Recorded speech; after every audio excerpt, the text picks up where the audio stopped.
Anong solar setup ang bagay sa iyo? At paano ka talagang makakatipid sa kuryente?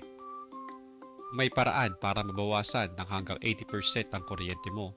Gagawin mo ba? Pero ang tanong, anong solar setup ba ang dapat mong piliin? At paano mo masisigurong sulit talaga ang investment mo?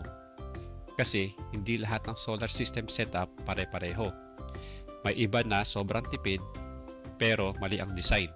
May iba naman na mahal pero hindi optimized.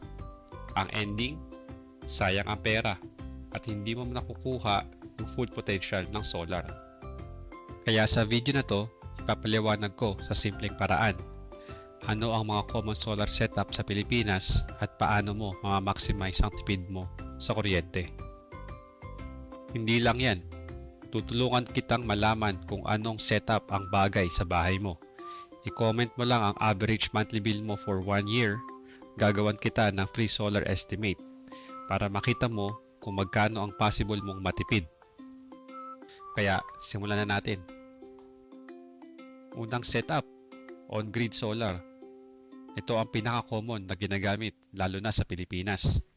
Sa setup na ito, nakakabit ka pa rin sa Meralco o sa local electric utility company mo. Pero may solar panels ka na tumutulong gumawa ng sarili mong kuryente. Para mas maintindihan mo, isipin mo na parang may dalawang source ka ng kuryente. Isang galing sa araw at isa galing sa electric company. Paano ito gumagana? Ganito ang nangyayari sa araw-araw. Sa umaga hanggang hapon, kapag may araw, ang solar panels mo ang unang magbibigay ng kuryente. Iyan ang ginagamit ng bahay mo, ng ref, aircon, TV, lahat yan. Kapag sobra ang naproduce ng solar mo, pwede itong ibalik sa grid kung may net metering ka. Sa gabi, walang araw, so wala rin production ang solar. Automatic, kukuha ka ulit ng kuryente sa Meralco. Important detail na madalas hindi alam. Kung kulang ang production ng solar panels mo sa umaga, gawa ng makulimlim na panahon, automatic din siyang kukuha ng kulang na power sa grid. Meaning, seamless. Hindi mo mararamdaman na nagpapalit ka ng source. Mga advantages ng on-grid solar setup. Mas mababa ang initial cost kumpara sa ibang setup. Malaki agad ang tipid lalo na kung malakas ka gumamit sa daytime. Simple lang ang setup, less maintenance. Pwede ka pang kumita o makabawas lalo na kung may net metering ka. Mga disadvantages, walang backup kapag brownout. Kahit may solar ka, mawawalan ka pa rin ng kuryente for safety reasons. Dependent ka pa rin sa electric company. Perfect itong on-grid setup kung gusto mo lang talaga bawasan ang monthly bill mo. Malakas ka gumamit ng kuryente sa umaga. Hindi naman madalas ang brownout sa lugar mo. Bonus tip, para masulit ang on-grid solar setup, i-adjust mo ang paggamit mo ng appliances sa umaga. Halimbawa, maglaba ka sa tanghali, mag-charge ng devices sa daytime, gamitin ang aircon habang may araw. Dito mo talaga mararamdaman ang tipid. Next natin, hybrid solar. Ito naman ang mas upgraded na version kumpara sa on-grid setup. May solar panels ka na katulad ng on-grid, pero may battery storage ka rin para i-store ang sobrang energy na nagagawa ng solar. Ano ang ibig sabihin nito? Sa hybrid setup, may dalawang key advantage ka. Number 1, storage ng excess energy. Kapag may maraming solar power na nagagawa sa araw kaysa sa kailangan ng bahay, hindi mo na ito basta ibinabalik sa grid lang. Ini-store mo sa battery para magamit sa gabi o kapag brownout. Number 2, gamit kahit walang araw, makulimlim man o tag-ulan.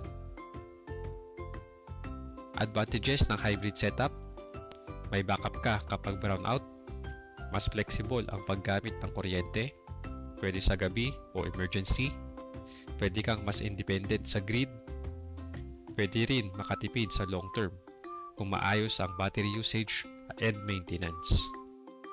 Disadvantages, mas mahal ang initial cost kaysa sa on-grid setup.